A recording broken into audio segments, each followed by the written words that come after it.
Bismillahirrahmanirrahim. Assalamualaikum warahmatullahi wabarakatuh. Ya, baik teman-teman sekalian.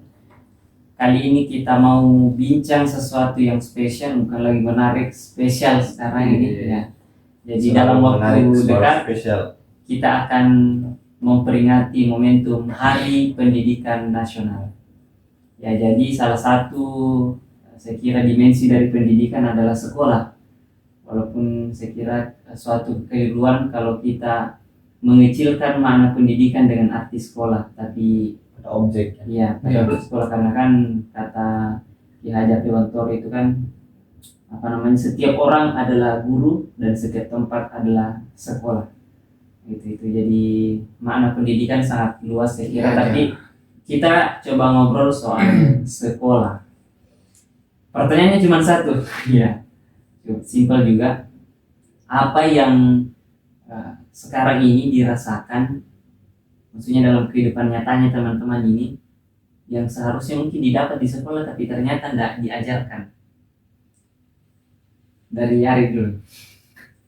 yang didapat di sekolah, Artinya yang tidak ini kan, didapat. ini kan kita semua ini kan sudah pasca kuliah ya, pasca sekolah lah begitu toh. Kita sudah melihat kehidupan yang nyata, sudah merasakan kehidupan yang nyata, yang asli, yang tidak tipu-tipu begitu. Gelombang kehidupan. Gelombang kehidupan sudah kita rasakan. Nah kan yang kita persepsikan dulu itu pas sekolah bahwa segala sesuatu akan dipelajari di sekolah, tapi kenapa pasca sekolah justru Nyatanya ada hal yang belum bukan ada hal, hampir Banyak sebagian besar yang dipelajari di sekolah tidak dipakai di dunia nyata. Nah itu yang tidak dipakai, tidak berkontribusi untuk diri ya. Betul, tidak tidak ada gunanya ini kalau itu bahasa kasarnya. Iya. Karena ya terbukti dan kita rasakan hanya bahkan mungkin hanya yang kita dapatkan di luar sekolah itu yang berguna, misalnya kayak belajar bersosialisasi, belajar berkomunikasi, belajar berkolaborasi, itu kan rata-rata di luar kelas didapatkan yang begitu, bukan dalam kelas, bukan dalam sekolah.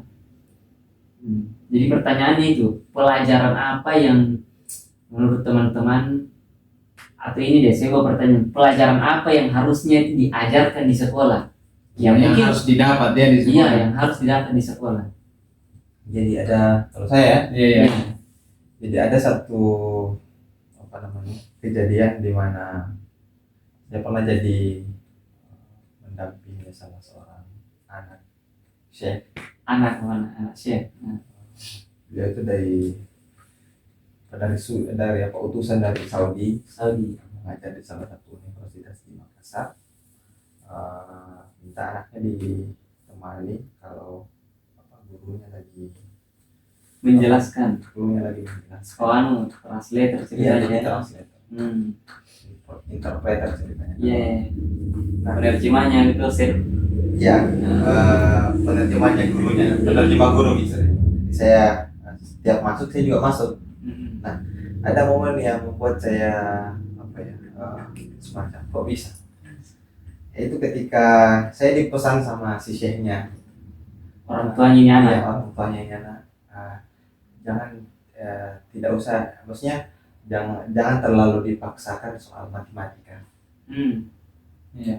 Karena di Saudi itu katanya itu belum dipelajari gitu, matematika itu yang basic 1 tambah 1 2, tapi tidak ada lagi akar-akar. Itu sudah itu nanti di level mungkin perguruan tinggi makom yang ini. Iya, nanti. Jadi memang betul-betul keilmuan seperti itu tidak terlalu dipaksakan. Kan berbeda dengan realitanya. Saya lihat mata pelajaran jiwa ribet-ribet juga, saya juga pusing-pusing kan lihat.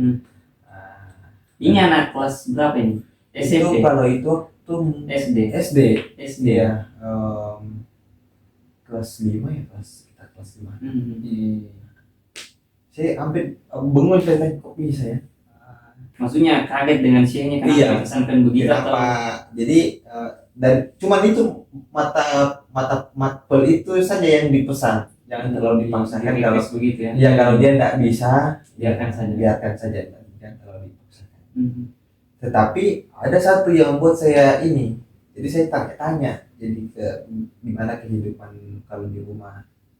Jadi katanya di kehidupan di rumah itu pendidikan orang tuanya. kan yang paling diterapkan itu pendidikan yang justru tidak dapat di kelas, yaitu menghafal Quran. Jadi dia di push betul untuk menghafal dia Al-Quran. menghafal Quran. Jadi pelajaran-pelajaran soal keagamaan itu betul-betul itu di Berarti dia sekolah umum berarti. iya enggak juga Ada juga.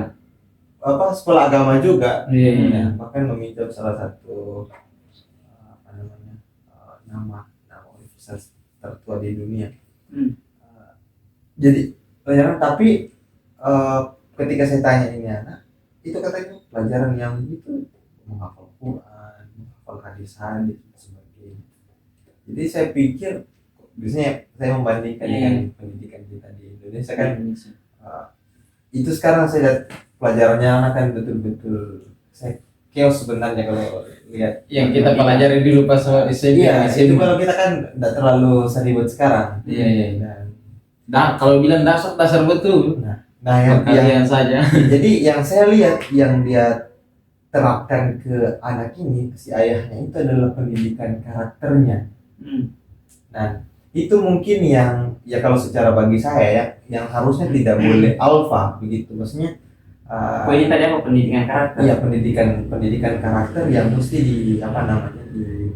lebih dipush kepada Lebih dipentingkan ya untuk diajarkan. diajarkan. Jadi hal-halnya ngajar belajar hadis, belajar apa itu kan semua pelajaran pendidikan karakter kan semua. Jadi kalau dia datang ya lumayan sopan lah ke temannya, bahkan sangat disenangi sama temannya. Jadi karena pendidikan karakter di iya, rumahnya. jadi karena pendidikan karakter di rumahnya itu yang mau sih wah unik juga ini salah satu pendidikan yang diterapkan sama orang tuanya ke dia. Jadi soal pelajaran di kelas itu dia tidak terlalu itu mungkin juga karena mungkin mempertimbangkan kadar apalagi memang karena beda kondisi kan dari pelajaran di Saudi dan juga di Indonesia. Nah yang selanjutnya itu tadi soal kalau saya sih penanya berarti yang pertama pendidikan karakternya yang kan, tidak diajarkan di sekolah. Jadi kan walaupun sebenarnya diajarkan tetapi space-nya sangat sedikit, porsinya sangat kurang karena anak-anak di-push untuk mengerti perkalian. Padahal bukan waktunya. Ya, padahal itu bagi saya padahal bukan waktu. Kalau saya sih kalau pendidikan yang saya rasa ideal ya, suruh saja anak main sepuas-puasnya. Iya. Itu usia berapa itu? Itu di usia SD itu. SD. Ya. Jangan lebih banyak janganlah beraktivitas ya. Beraktivitas yang dimana yang selanjutnya yang kedua adalah pendidikan karakter. Karena ini misalnya membersihkan bekerja sama. Itu kan sekarang itu porsi seperti itu sudah tidak ada karena semua dibayar kan, semua dibayar. Tidak ada lagi waktu membersihkan di kelas. Karena ada cleaning service yang jadi tidak ada pendidikan ini. Iya, tidak ada pendidikan itu. Misalnya saya di pondok, apa yang saya rasakan kalau pondok-pondok sekarang kan sudah ada uang laundry. Jadi dengan modern ya. Dengan dalih bahwa fokus belajar. Saya bilang itu bullshit sebenarnya kalau bagi saya karena dia tidak mengerti tentang arti perjuangan. Berarti yang dia mana ini soal belajar itu yang mengerti semua konsep. Itu melelahkan semua sebenarnya. Jangan tuh dulu ketika di pondok ada dua pondok yang saya tempati dan di mana saya menjadi bagian daripada pembangunan pondok itu. Apa artinya? Bahkan kita lihat orang-orang besar saat ini adalah dia yang as-sabiqunal awwalun karena dia mengerti perjuangan, dia ngerti ruhnya. Nah, itu yang menurut saya yang ditahu capeknya dorong pasir, ditahu capeknya angkat-angkat batu. Nah, kita yang sekarang misalnya tuh hanya tinggal membayar, makan juga tidak masak kan antum kan. Saya yakin antum waktu mondok masak sendiri.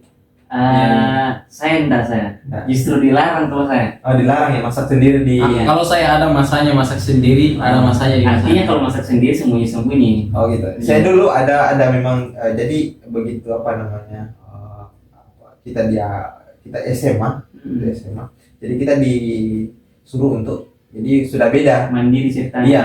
Akhwatnya, ikhwan yang masak sendiri. Jadi itu ada di fase di mana kita betul-betul kayak semacam urus diri iya, sendiri. urus diri sendiri. Dan itu memandirikan. Kemandirian ya, kemandirian. Nah, ini masalahnya orang yang mengusut tentang konsep kemandirian tetapi dimanja. Nah, ini renungan saya akhir-akhir ini soal Pendidikan. pendidikan kita di situ. Jadi karena nilai yang kita ingin tularkan ke santri itu bukan nilai tentang Kecerdasan semata ya. kecerdasan bahwa semua ada di buku. Gurunya makan lebih bodoh mungkin kalau Lebih jago YouTube sekarang. iya lebih jago YouTube. Betul, ya. Seluruh buku sudah bisa diakses. Jadi kalau memang dijadikan- kalau otak saja yang mau dia kasih, suruh saja nonton itu. Iya.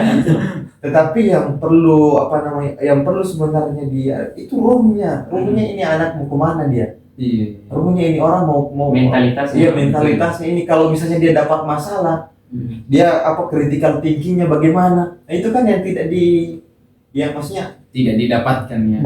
berbeda porsi teori dan berbeda porsi aplikasi.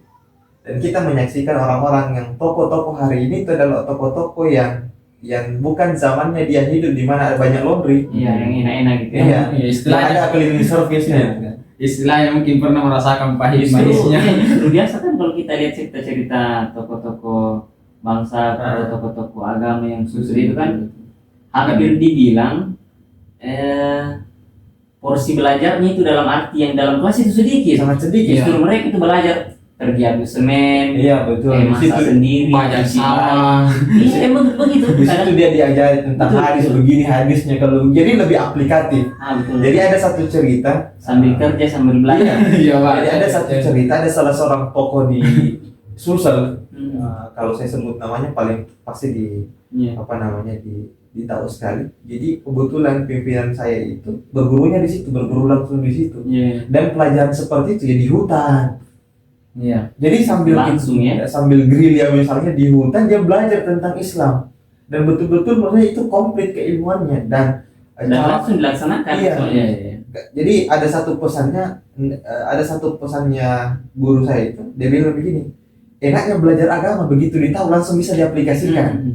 Gitu kan? Iya. Berbeda dengan pelajaran umum. Karena kalau Anda tidak profesional di situ, mungkin saja Anda tidak digunakan untuk mempergunakan ilmu itu, misalnya ilmu matematika, ilmu fisika. Kalau Anda tidak jadi guru, mungkin ilmu itu jadi apa namanya? Jadi tetap di buku. Pas selesai sekolah nggak relevan lagi. Iya. ilmunya. Tapi misalnya belajar Islam, taharah.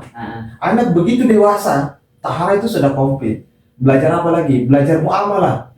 Begitu Anda sering ketemu, pasti sudah. Dan itu semua diajarkan di hutan saat bergerilya, saat mereka memperjuangkan Islam di dalam perjalanan. Nah, itu sangat komplit. Pertama karena kan yang kita hal yang paling mulia yang terdeliver dari seorang guru itu ke kita, itu kan soal muamalah setiap hari. Nilai yang ditawarkan. Adab kan kalau bahasa Islam. Iya betul. Jadi di situ saya memaknai betul-betul bahwa Islam hadir dengan adab, itu baru saya paham di situ. Karena memang kalau misalnya kan kalau pembahasan itu kan banyak bisa mengatasi, apalagi sekarang. Tetapi yang tidak hadir dalam dalam orang itu tentang optimismenya bagaimana, kalau dia dapat masalah bagaimana, kalau dia kalau dia dicaci misalnya dia bagaimana misalnya. Jadi ada satu cerita ketika misalnya ada guru saya misalnya dicaci, ditanya bagaimana responnya dia. Begitu responnya marah, ditanya Rasul itu ketika dia dapat sentimen seperti itu dia tidak marah. Dia tidak marah dan itu dinasihati langsung dari gurunya. Itu kan pendidikan karakter yang tidak didapat dalam kelas. Jadi misalnya kayak bagaimana menyelesaikan masalah, semua itu tidak diajarkan di kelas. Justru yang didapat menghafal ini diajarkan. Menghafal itu kan menghafal teori. Jadi saya kadang bilang apa sih sebenarnya tujuannya menghafal itu? Iya. Mungkin sederhananya poinnya hari ini kita itu kan di sekolah kadang terlalu sering dikasih soal-soal ujian ya. Yang jarang dikasih itu soal-soal kehidupan. Jadi kan kalau kamu membaca sawi nih atau langsung sudah pergi main, dilihat caranya main tuh. Oh ini anak ini agak dia agak egois. Misalnya gitu kan ini kan soal kehidupan ini, bukan soal di atas kertas kan. Jadi kita di situ saya bersyukur Iya. sekali hidup di 24 jam pesantren. Kan kemarin ada viral ya, masuk di jam 5. Saya banyak Tapi kritik. bukan pesantren kalau itu. Iya, bukan Sekolah. pesantren. Iya. Sekolah umumnya SD. Ada perbandingan bahwa kita di pesantren sudah jam 3, sudah jam 2 malah sudah bangun. Iya. Bang. Dan harus on terus sampai jam 10 malam lagi. Nanti jam 10 malam baru jam 3 lagi. Itu betul-betul seluruh karakter kita kan dikontrol begitu kan. Ada filter, ada Betul. filternya ceritanya. Dan itu yang ditemukan. Iya. Kalau punya tadi ada kan karakter, soal pendidikan karakter lah serum. Kalau Imran apa yang menurutnya ini tidak diajarkan di sekolah dan kayaknya harusnya diajarkan ini deh. Kalau saya itu pertama soal kebebasan, kemerdekaan. Kemerdekaan bagaimana maksudnya?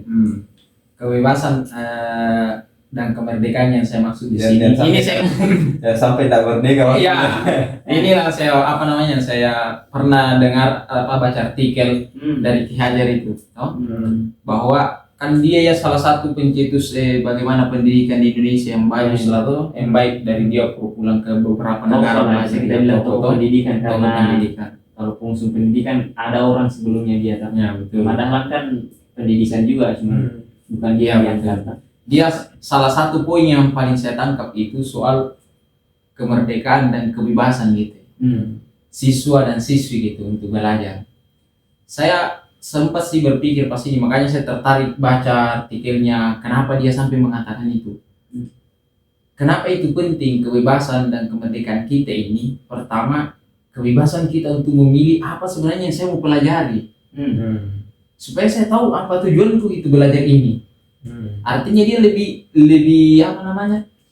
Jadi merdeka. Ya lebih merdeka Dan kan. tidak seperti template ya. Iya. Jadi kayak pendidikan. Tapi kan kita beda di sekarang kan sistem atau kurikulum kita itu kan dipaksakan gitu ya. Ya saya bahasakan mungkin dipaksakan gitu. Semua apa yang diminta persetujuan iya, apa yang semua ya apa yang menjadi mata pelajaran misalnya Harus dipelajari harus semua. dipelajari semua. Makanya ya wajar saja misalnya ada guru misalnya bahasa Indonesia yang si ini tidak terlalu tertarik bahasa Indonesia, ya jenuh dalam kelas. Dan itu tidak mungkin ada guru yang bisa menguasai misalnya dari 10 karakter anak ini kan menyambung tadi. 10 karakter anak ini langsung dia tahu bisa semua. dikuasai dengan Dikuasai. caranya gitu menyampaikan oh ini karakternya begini. Itu kan berat. Jadi dibiarkan. Makanya saya punya kayak dulu itu caranya mengajarkan dia di kita ini kalau maba dia amati dulu kita, analisis lah. Secara ini itu dia pilih nih nah, kurang lebih seperti itu lah. Oh dia lihat santrinya dari 100 190. Jadi kita tidak dikelaskan itu sesuai dengan misalnya kelas 1 SMP, SMA Oh, enggak gitu. tidak. Walaupun ada tetap itu karena kan kurikulum toh. Berarti yang ini ceritanya kayak apa istilahnya itu kalau sekarang kayak dinianya tuh, Ya. pesantrenannya kan. Iya, jadi kayak jadi sehingga kita di sisi lain kayak ini menanyakan kau ini mau buat kelas mana. Kalau biasa Apa yang suka? Iya. Kan? walaupun mungkin dia tahu kau ini sudah bisa di kelas ini, saya juga akan tetap memilih saya mungkin di kelas dulu saja dulu karena pelajarannya misalnya kitab-kitabnya belum banyak, masih mampu kah untuk kololek. Sehingga kebebasan dan kemerdekaan itu bisa menyesuaikan dengan apa yang kita pelajari sehingga mudah dan cepat kita pelajaran sehingga kita bisa pindah kelas secepatnya. Jadi itu yang diterapkan Pindah di kelas di yang kurikulum yang baku atau tidak, maksudnya kan kelas yang dibagi itu saya punya kayak ada kelas 1 ini misalnya kelas 1 ini belajar dasar misalnya hadis-hadis yang bersifatnya muamal dan sebagainya. Nanti kelas 2 misalnya ada dibaca tapi ini kurikulum kepesantrenan itu di luar dari kurikulum ini toh. Betul. Jadi ya mungkin apa namanya kayak perbandingannya gitu. Bisa Perbandingan itu. diartikan ada 2 kurikulum. Ya, bisa diartikan ada 2 kurikulum. Jadi itu yang dikasih jalan saya punya kiai. Dan itu terlihat bahwa efektivitas dari caranya kayak itu membagi. Ya misalnya saya ada sekelasku kelas 1 SMA, itu dia sama dengan yang baru karena memang dia otaknya untuk memahami pelajaran-pelajaran kitab-kitab di Mahat itu belum bisa sampai sama kelas 2 itu. Jadi dia dikasih itu dan itu tidak ada masalah. Dan di sisi lain banyak yang diajarkan di situ. Pertama, kita ini tidak saling caci mencaci dengan kelas-kelas itu, umur itu dan lain sebagainya. Ini kan konteksnya pesantren ya. Iya. Gimana kira-kira kalau konteksnya kayak sekolah umum tapi tetap berlaku yang kebebasan tadi itu? Kira-kira gambarannya gimana? Kalau kan tadi di pondokan memang karena Iya. Kita sekolah formal itu kan pagi sampai zuhur Ah, kan biasanya. betul. Setelahnya itu bisa Normal dia aja lah. kembali Bisa, ke iya. kegiatan. Jadi pernah saya berpikir dalam cerita yang saya punya kiai. Kira-kira menurut tak melihat itu tuh, walaupun ini maksudnya ya saya tidak tahu lah ini akan apa namanya relevan sekali dengan kurikulum atau tidak. Tapi yang pernah saya cerita atau diskusikan itu, saya menyampaikan bahwa sekolah umum itu tidak salah sebenarnya dalam artian kurikulumnya. Harus ditinggalkan. Iya, tidak harus. Cuma tetap sifat kemerdekaan dan kebebasan itu diberikan sepenuhnya kepada siswa. Gimana kira-kira bentuknya kalau di sekolah umum ya? Sekolah Ya, umum. ini kalau misalnya sedangkan ada ada 50 ya, ada 100. Nah, jadi ini yang menjadi polemik bagi saya sebenarnya, menghakimi siswa itu dengan ujian. Jadi bagi saya itu nilai itu jangan diperlihatkan bahwa nilaimu di bahasa Indonesia sekian, jangan. Tapi kita yang menilai, kita yang menilai bahwa oh si ini bahasa Indonesianya sekian. Nanti dari nilai yang tahu. Iya, jadi semua dikalkulasikan ya sampai kemudian dia bisa mungkin ya kayak misalnya kita IPK-nya sekian. Jadi itu saja yang kita tahu. Ujungnya nggak tahu sih, kalau tahu ujungnya kan dia akan tahu juga dan nilaiku. Ya tapi kan ini kan akumulasi ya. Iya, Tiap akumulasi. pelajaran. Tapi kan kalau kita tiap pelajaran kita pusing tuh. Bagaimana Bodoh, kan? padahal kan memang kita bodoh di situ dan memang tidak cocok saya belajar ini. Makanya semisal saya ini kan dulu dari kelas 1 SMP sampai kelas 3 saya pernah mencatat menorehkan sejarah, matematika saya tidak pernah lolos. Oh, sejarah itu ya. Iya, dan itu tidak akan hilang di benakku karena aku bilang, kenapa gitu ya? Apakah matematika ini harus kupelajari tuh sampai saya stres ini pikir karena itu terus itu mau makin pulang kodong perpulangan di pondok masih itu nilai diurus. Itu bayangkan. Jadi kayak di situ kita ini kurikulum itu memaksakan kita gitu harus kok bisa. Walaupun memang bukan berarti tidak bisa tapi konkretnya ini kemerdekaan gimana bentuknya kalau yang sekolah umum. Jadi maksud saya walaupun gambaran kasarnya mungkin ya, belum jadi bentuk kebebasannya itu yang pertama tadi soal menguji ini mata-mata pelajaran itu cukup di ujung saja dia tahu itu pertama ya. Kemudian kebebasan siswa kampus merdeka. Tapi bukan konsepnya kampus merdeka ya. Siswa dulu ceritanya. Siswanya dibebaskan untuk memilih gitu ya. Memilih atau memilih guru atau pelajaran atau agak ribet sih sebenarnya. Nah itu yang saya coba bayangkan, kebebasannya itu dalam saya tadi sebenarnya mungkin menangkapnya lebih ke poin kebebasan berpikir. Itu kan yang sering kita dengar kayak dari Rocky Gerung kan, jika kebebasan berpikir. Kalau mungkin soal pelajaran memilih pelajaran, itu ini soal kurikulum sebenarnya kan, soal kurikulum yang bisa kita bahas. Jadi saya sempat berpikir itu. Saya sempat berpikir enak ya kalau sekarang orang ikut kajian juga di masjid maksudnya. Kajian di masjid kan enak karena tidak ada pertanyaan, tidak ada ujian. Pengamalannya kita sendiri atau diamalkan atau tidak. Tidak ada ukuran. Jadi kita datang enjoy karena kita tidak terlalu panik sebentar nanti ditanya kisah Ustaz. Walaupun ada yang mempergunakan tapi jarang-jarang ada yang maksudnya yang ditanya itu betul-betul semacam kayak memang menonjol kini. Artinya benar juga sanksinya kalau ditanya tidak dijawab toh. Jadi saya berpikir ya kayaknya hidup bagus kalau begitu tidak ada ukuran nilai gitu ya. Makanya di situ maksudnya di situ akan memberikan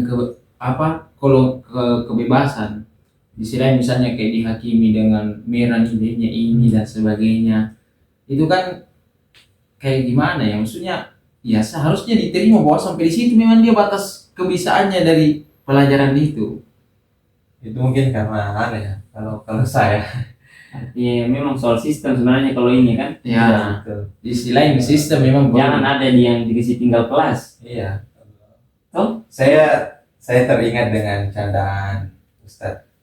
Dia bilang ini dia dalam konteksnya Ustadz kan memberikan penilaian. Ini Ustadz ini jangan sampai dia dendam memberikan nilai kepada siswanya karena dia juga dulu dikasih begitu. Karena dia juga dikasih begitu, akhirnya juga dendam. Dia balas.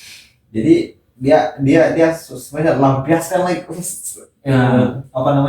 mahasiswa. Siswa-siswanya. Dia bilang maunya itu kasihan karena ini akhir nih misalnya ujian nih ya sama halnya lah ya toleransinya kasih itu sebanyak-banyaknya sampai baru sesudah itu sudah dikasih banyak doakan mudah-mudahan dia jadi orang. Iya. Saya sebenarnya berpikirnya yang begitu-begitu.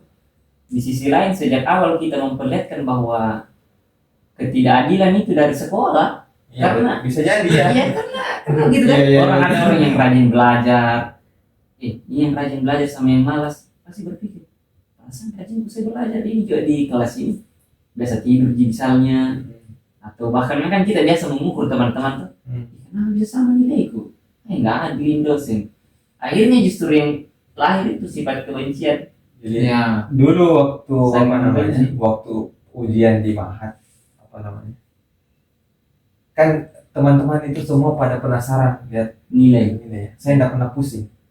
apa di situ Ya, apa di situ? Ya saya pusing itu karena sempat mengulang. tinggal. Jadi Oh. tinggal. Iya. Karena kepusingan saya 6 bulan lagi kan harus di situ. Iya. Jadi saya bilang kalau soal nilai saya tidak pernah pusing karena saya bilang apa yang ada di situ itu kemampuanku. Yang penting tidak mengulang. Iya, Karena kalau iya. mengulang pasti pusing gila ya. Iya, itu di situ. Iya. Enggak, maksudnya ngapain kau paksa-paksa saya untuk kuasai semua? Iya. Nah, satu saja ini setengah matinya kan. Betul. Jadi yang paling aneh itu kalau misalnya teman-teman semua ya kan momennya itu biasa asar ya sebelum maghrib biasa diumumkan. Iya. Itu datang semua foto-foto di sini. Bahkan saya bilang kalau soal nilai jangan difoto. Itu apa namanya nanti dia sendiri yang lihat kalau mau lihat. Misalnya kalau ada teman-teman yang merah karena sangat terasa sekali itu kalau misalnya teman tiba-tiba OSIS misalnya. Dia baru dapat infonya dari foto. Iya. Iya. Iya. Itu perenungannya lama karena kan Iya. kalau misalnya dapat nilai dan misalnya 2 atau 3 dan itu bisa diselesaikan misalnya ujian ulang itu mending ini 6 bulan lagi ulang. Nah, itu menghabiskan umur gitu, dan tidak ada manfaatnya banyak. Iya, karena kan kebencian saja yang ada di situ dan memikirkan kenapa saya begini, kenapa saya begitu. Nah, itu sih kalau saya secara umum. Kemudian ada satu lagi yang satu insight yang saya dapat soal yang tidak diajarkan di tidak sekolah. diajarkan di sekolah. Kalau poinnya tadi sebelum lanjut, kalau poinnya tadi apa? Tetap pada ini ya, kebebasan dan kemerdekaan. Iya, kebebasan dan kemerdekaan. Artinya ya mungkin lebih kepada bagaimana sistem ini dibuat dalam kurikulumnya itu betul-betul diprioritaskan kebebasan dan kemerdekaannya kita ini gitu ya, yang mau belajar tuh. Kan kayak di sistem pendidikan di luar itu kan mereka memang fokus misal di Jepang misalnya dia mau belajar soal mesin saja.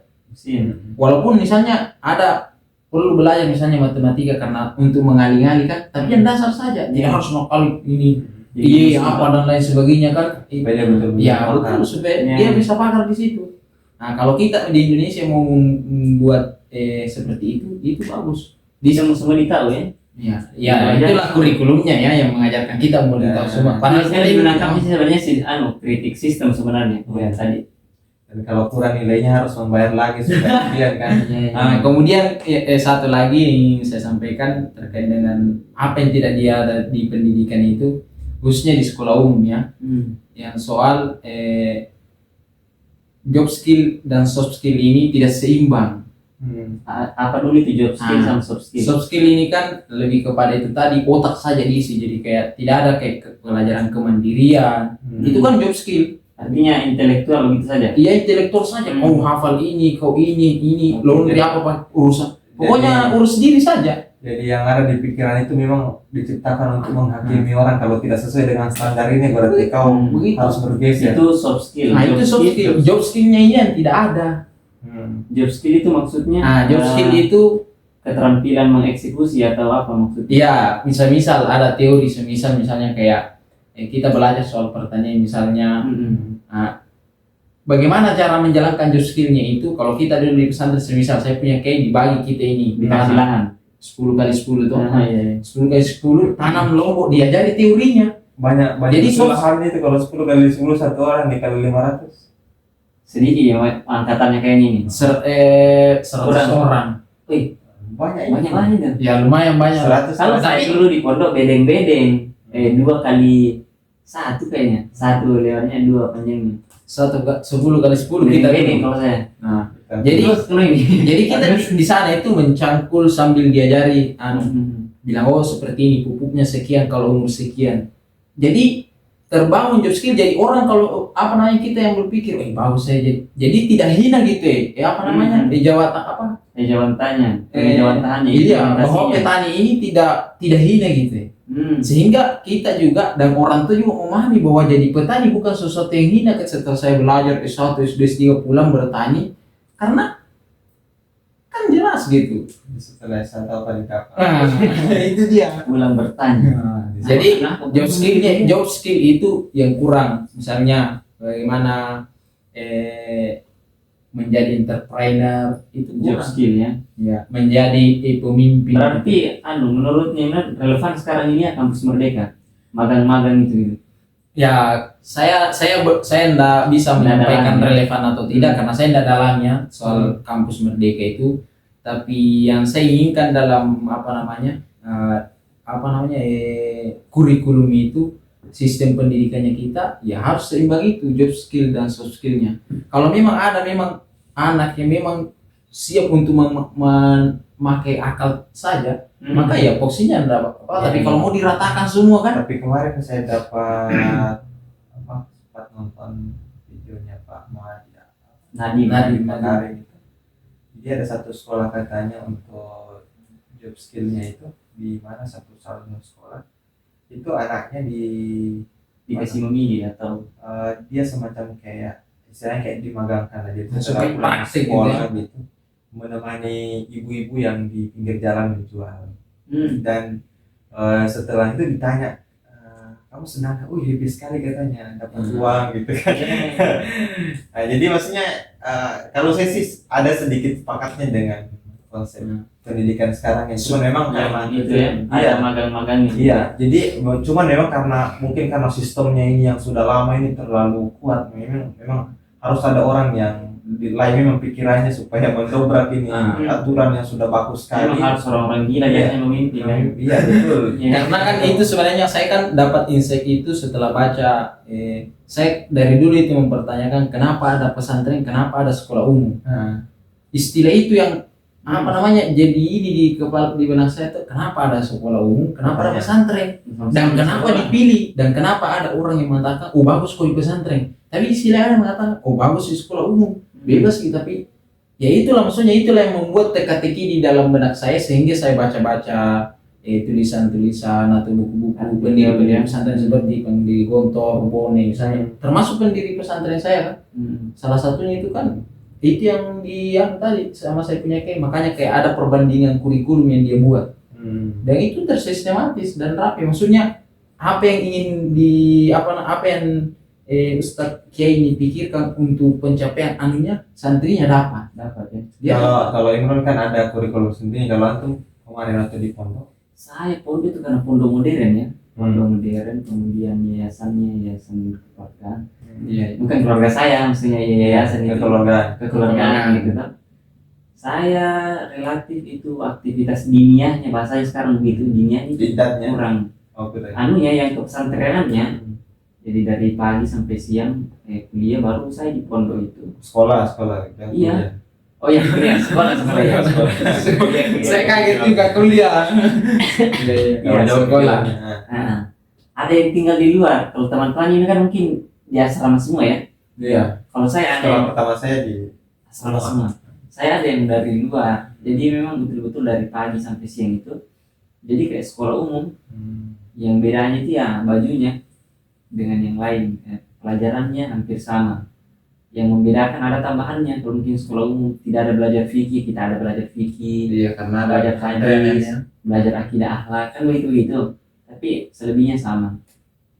Kalau pelajaran-pelajaran kepesantrenan, apalagi kalau yang kayak dijelaskan tadi itu yang kurang. Walaupun ada, kalau kayak diajari bertani, karena kebetulan semacam branding itu pondok dulu, pesantren pertanian memang namanya. Pesantren pertanian baru disebutkan namanya tuh, karena pimpinannya insinyur pertanian dari Unhas. Jadi itu kayaknya semacam branding gitu. Dan memang semua yang masuk dikasih lahan. Itu tapi tanya bedeng-bedeng sih kalau saya. Kepemilikan Itu praktek ya. 2 meter, sertifikat. 2 meter kali 1. Di situ dibebaskan kita. Ya, saya Kalau mau tanam bayam, mau tanam kangkung, kalau kayak lombok itu lama jadi enggak dianu. Nanti hasil akhirnya baru dihitung. Kalau gagal tanam berarti gagal tahu. Gitu-gitu. Iya. itu saya sepakat sebenarnya yang metode begitu unik dan membahagiakan. Dulu kalau saya ada sebenarnya juga yang tapi dia sistemnya enggak ini. Jadi selain daripada sekolah dari pagi sampai siang ada namanya halakoh. 3 halakoh ada 3 nama sahabat. Itu semacam taklim atau Ya, jadi semacam komunitas lah gitu. Jadi beda-beda anunya, fokusnya gitu. iya, jadi ada 3 komunitas istilahnya dengan menggunakan nama sahabat. Ya sebutlah Abu Bakar, Umar. Ya, Usman. kalau saya Umar ya. Jadi mengambil nama yang sesuai dengan semacam kayak mau fokus kita kemana. Nah, saya lupa nama halakoh saya itu apa. Dan yang digenjot itu adalah soal retorika dakwahnya Berarti dan hafalan. 3 halakoh itu sama, begitu. Beda. Jadi kita dikasih pilihan, dikasih pilihan. Oh, berarti gambarannya gini. Contoh ya sebutnya kayak Umar fokus dakwah misalnya, dakwah. kayak Usman misalnya kepenulisan, kepenulisan dan administrasi. Oh, Ini dia dipimpin di situ dan langsung gitu kan langsung. Ya, yang satu mungkin bela diri ya, atau Yang satu ada lagi, saya lupa namanya. Jadi saya ada 3 kalau nggak salah.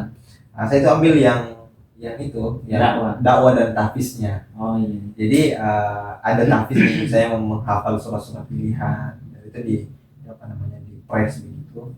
Jadi itu orang beda, jadi memang sesuai kecenderungan. Ada yang desain juga, ada yang tapi saya fokusnya masing-masing ya. Saya fokusnya ada di dakwah dan tahfiznya.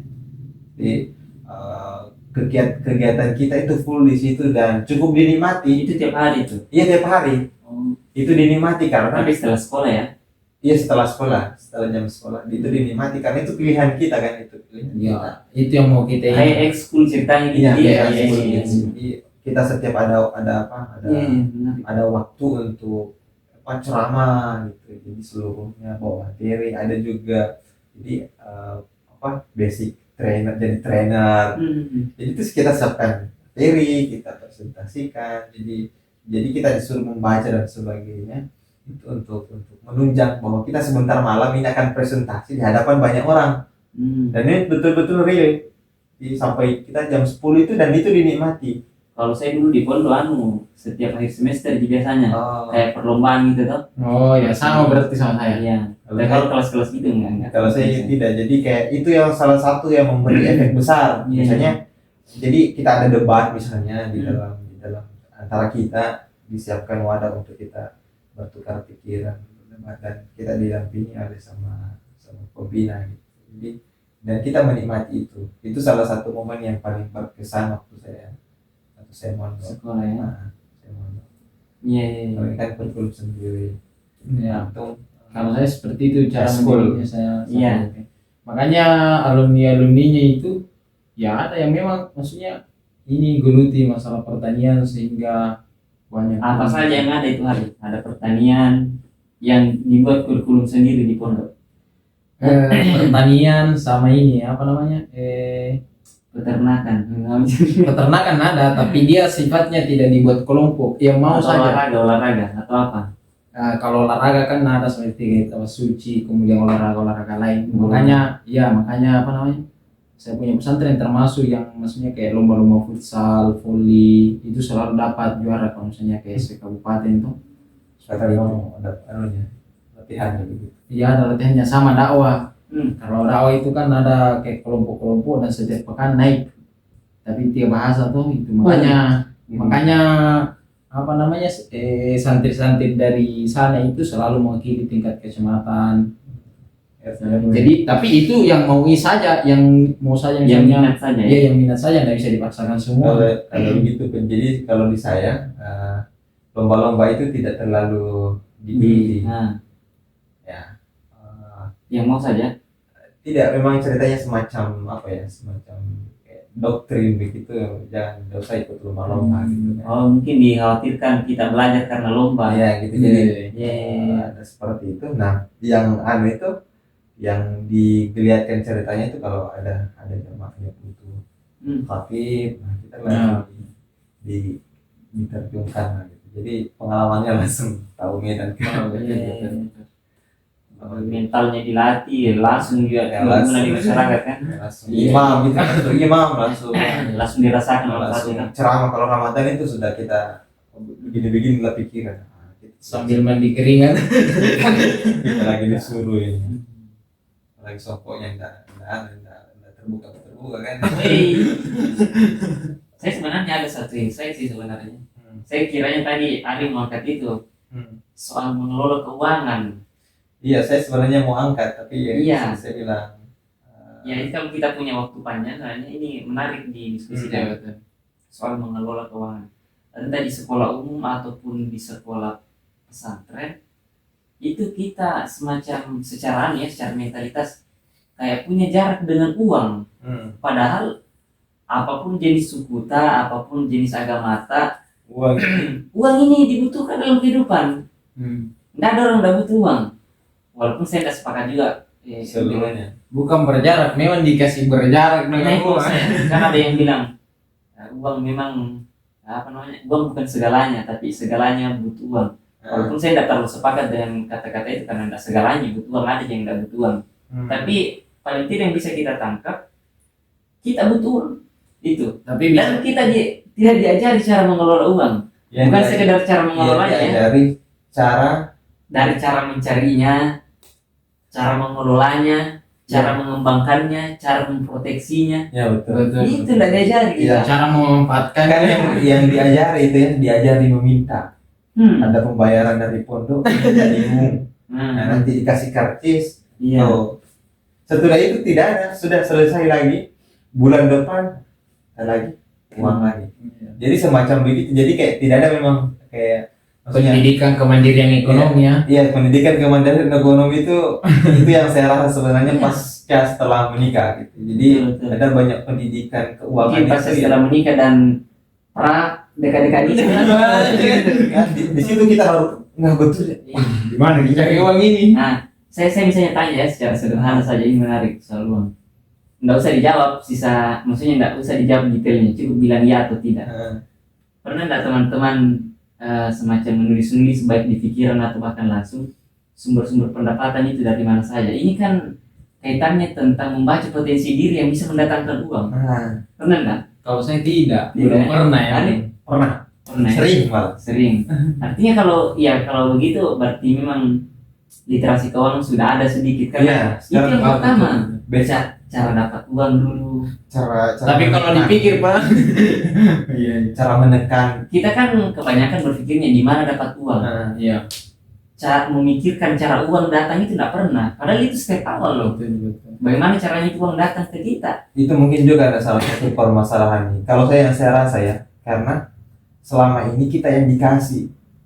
Jadi kita Iya, tidak betul pernah sih. dipaksa untuk bagaimana mencari. Jadi begitu. Disponsori terus Iya, ya. disponsori terus. Jadi itu menurut saya itu salah satu, kalau bilang salah satu penyakit ya, walaupun mungkin penyakitnya sedikit, tapi mungkin salah satu penyakit di banyak orang. Karena distribusi Iya, terus. karena distribusi terus. Misalnya kita kuliah ya, agak kontras dilihat perbedaannya orang yang berjuang dengan keringatnya sendiri, dia mencari uang Ya, sambil kuliah, sambil kerja. kuliah sambil kerja, dengan orang yang hanya, bahkan penyakitnya adalah orang yang hanya diberi biasa main-main karena ada dan sebagainya. Tapi orang yang dia betul-betul harus mencari uang untuk bayar SPP misalnya, itu berbeda semangatnya, berbeda cara manajemen waktunya, berbeda cara komunikasinya juga, karena seluruhnya dilalui dengan proses itu kan. Ada teman kita yang misalnya jadi tukang bangunan, kuliah pagi, dari pagi sampai jam 12, sorenya dia harus lagi cari jadi tukang bangunan untuk bisa bayar SPP-nya.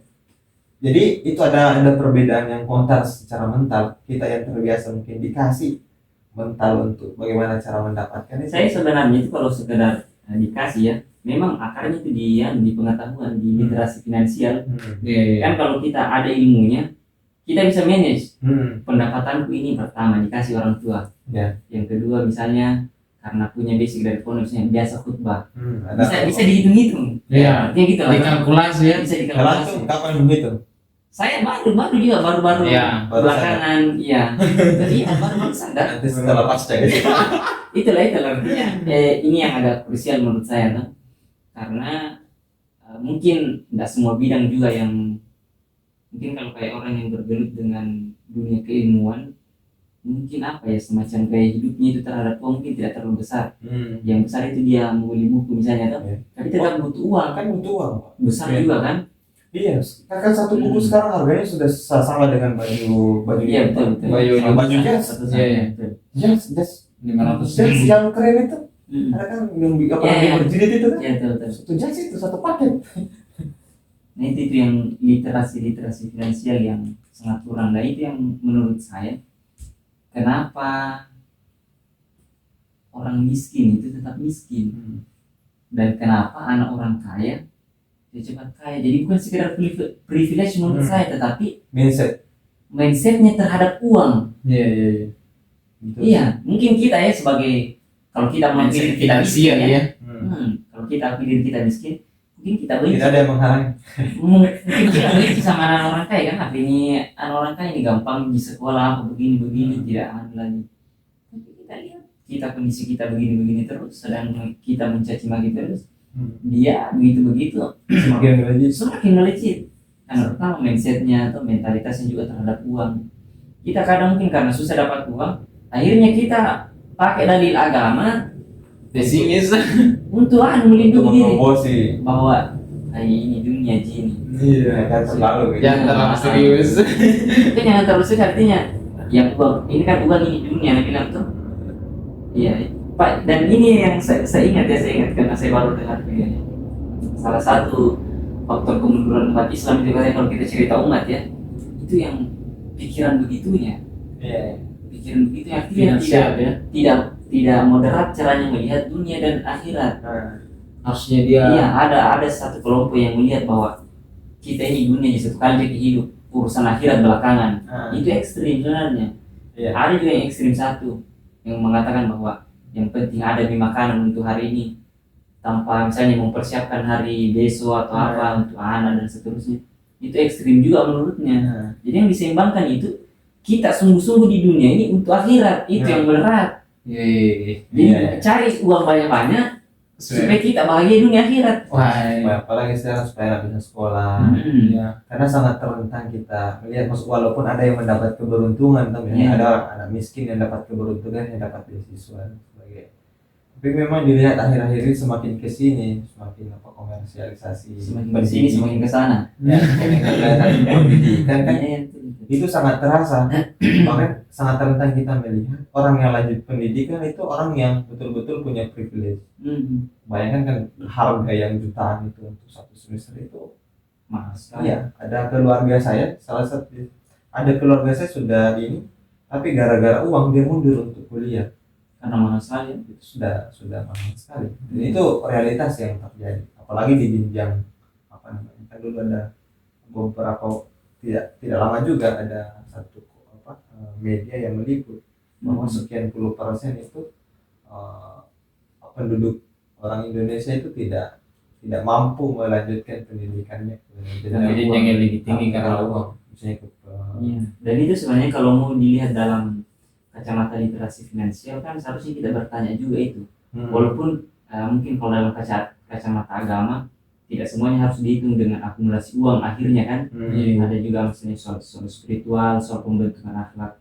Tapi kan dengan sistem pendidikan yang ada ini paling tidak itu ujungnya kita akan digiring kepada pekerjaan toh. Jadi kita harus bertanya juga. Jadi saya belakangan baru berpikir, saya pernah ketemu teman-teman alumni pondok bilang kenapa tidak kuliah. Yang bilang mau apa kuliah, nak kerja maka. Nah, itu dulu saya awal kuliah bilang salah pikirannya, tapi belakangan saya berpikir iya ya kerjaan dicari. Bilang kalau kita mau belajar kan ada YouTube apa dan sebagainya. Terus cucu juga itu. Baru belakangan kita berpikir. Setelah kita berpikir apa bisa bekerja ini, jadi kita membetulkan itu orang. Iya betul. Karena literasinya. Ada satu keluarga itu yang dia tidak kasih sekolah anaknya karena itu semua di jadi semangatnya saya kuliah salah satunya supaya kalau tua ada sedikit lah maksudnya. Ya.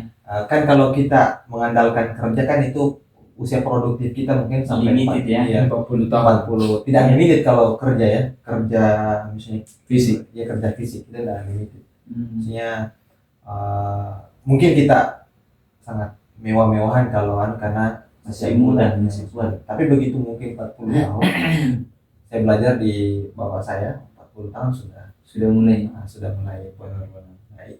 Jadi salah satu semangatnya sebenarnya itu di situ.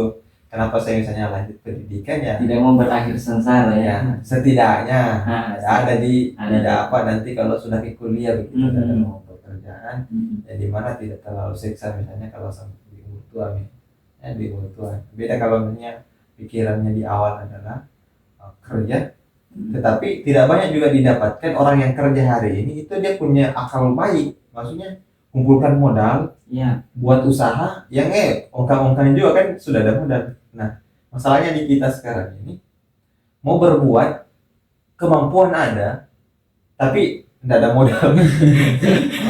Iya. Jadi kita punya keilmuan misalnya punya apa misalnya bisa Skill ini bisa misalnya. ini. Tapi kan barang-barang ini ada semua harganya dan bisa langsung ditarik Punya harga semua. untuk mengikuti Kemauan skill kita. kita.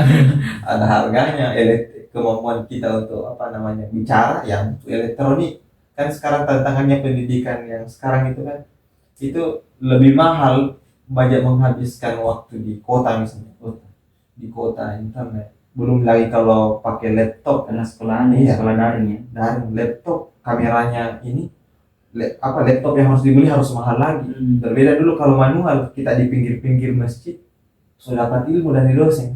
Sekarang wah ada kota, data, tidak pakai bensin ya, tidak terlalu pakai bensin.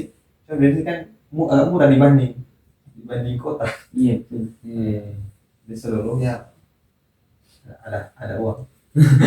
Ya saya kira tiga insight penting paling tidak di sesi kali ini yang bisa kita sharing.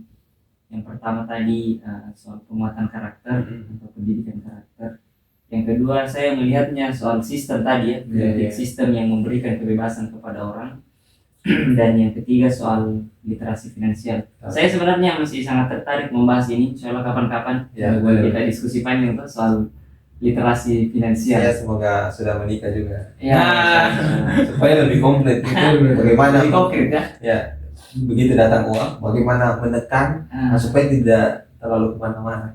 Justru rendah. Yang pertama itu setelah uang datang Harus dihamburkan. harus jangan karena sifat uang itu kalau dia tinggal paling panjang lagi ya nanti teman-teman sekalian kita bahas di sesi yang lain.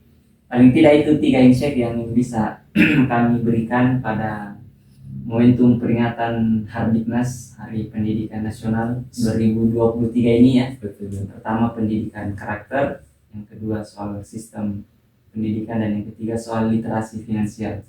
Semoga bermanfaat. See you next time. Wassalamualaikum warahmatullahi wabarakatuh.